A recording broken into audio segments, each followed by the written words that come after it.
Long before I understood fighting, long before I understood speed, power, or technique, I understood something far more important: influence.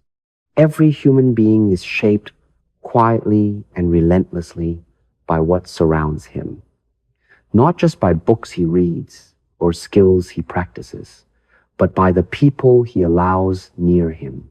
Their habits seep into his nervous system. Their beliefs begin to color his thinking. Their discipline or lack of it slowly becomes his own. Most people never notice this happening. I noticed it early.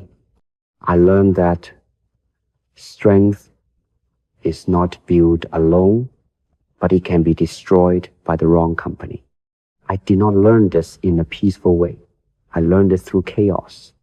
As a young boy growing up in Hong Kong, my environment was unstable. The streets were loud. Energy was aggressive. Pride was fragile. Violence was common. I did not wake up each day intending to become reckless, but recklessness surrounded me. And what surrounds you eventually enters you. I fought often. I reacted quickly. I carried anger without understanding its source. The boys around me behaved the same way. We fed off each other's restlessness. Ego sharpened ego. Impulse encouraged impulse. At the time, I thought this was strength. It was not. It was influence. This is the first truth I learned, even before I had words for it. You are not as independent as you think. Your environment is training you whether you are aware of it or not. Back then, I believed loyalty meant staying. I believed that leaving meant weakness or betrayal. I did not yet understand that sometimes loyalty to yourself requires distance from what is destroying you. My parents saw what I could not. They saw the trajectory forming. They did not send me to the United States as a reward. They sent me away as an intervention. At the time, I felt resentment. Later, I felt gratitude. Distance saved my life. In America, I was stripped of familiarity. No street reputation. No familiar faces. No automatic belonging. Just silence, uncertainty, and choice. For the first time, I could observe without being pulled. For the first time, I could choose my company instead of inheriting it. Loneliness became my teacher. I began to watch people carefully. Not what they said, how they lived, how they handled pressure, how they treated time, how they trained when no one was watching. Some people drained me. After being around them, my focus weakened. My discipline softened. My ambition dulled. Others sharpened me. After time with them, my standards rose. My thinking clarified. My body moved with purpose. That is when I understood something fundamental. Your company determines your ceiling. As I trained more seriously, this lesson deepened. True martial artists carried a different energy. They did not gossip. They did not posture. They did not waste movement or words. They trained. They listened. They endured repetition without complaint. I gravitated toward them instinctively, not because they praised me, but because they challenged me. Weak company seeks comfort. Strong company demands growth. As my philosophy developed and I began questioning rigid systems, my circle naturally narrowed. When you challenge tradition, you attract two kinds of people: critics and opportunists. Critics want to tear you down. Opportunists want proximity without discipline. Both are dangerous. Many people wanted to be near me for status.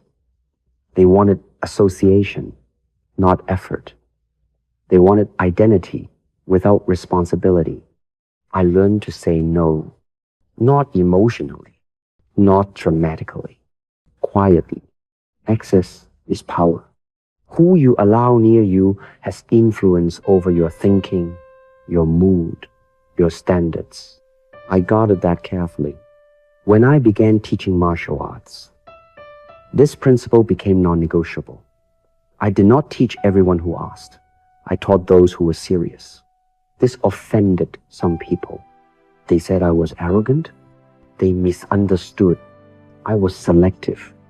A warrior cannot afford careless influence. I observed my students closely. Those who surrounded themselves with discipline improved rapidly. Those who surrounded themselves with excuses stalled. The body follows the mind.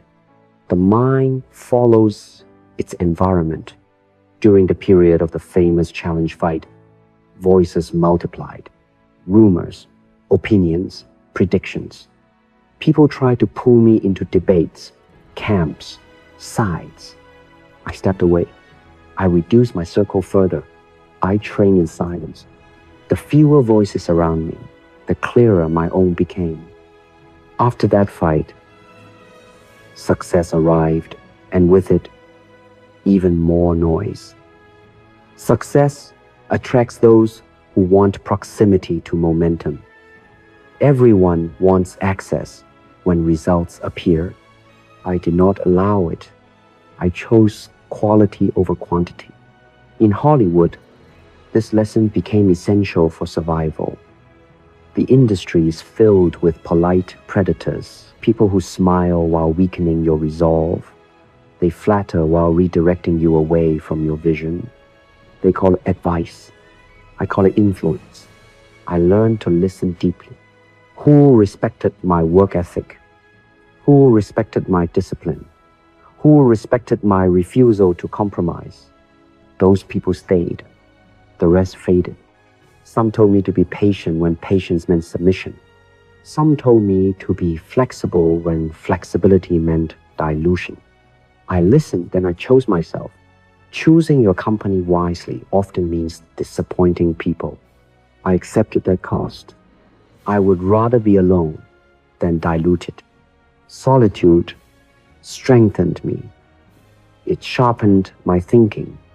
It removed distortion. I wrote, I trained, I reflected. Solitude is not emptiness. It is clarity without interference.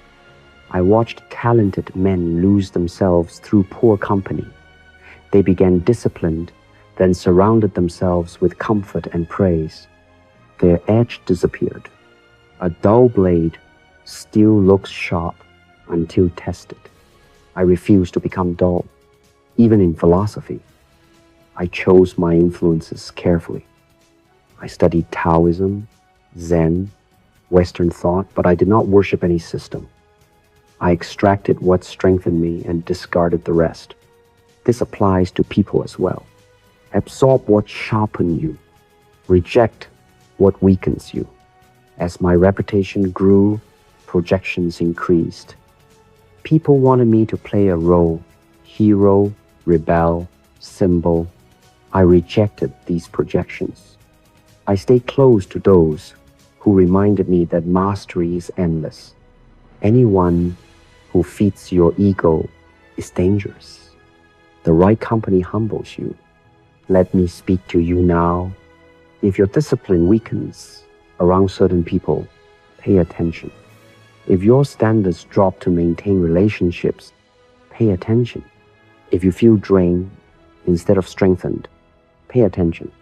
Your environment is shaping you whether you admit it or not. Choosing your company wisely is not arrogance. It is survival. Distance is sometimes respect. Solitude is sometimes strength. I did not become who I was surrounded by comfort. I became who I was surrounded by challenge. Now let's close with this. Show me your company, and I will show you your future. Choose those who sharpen you. Choose those who demand discipline. Choose those who respect your path. And when necessary, choose solitude. That is the way of the warrior.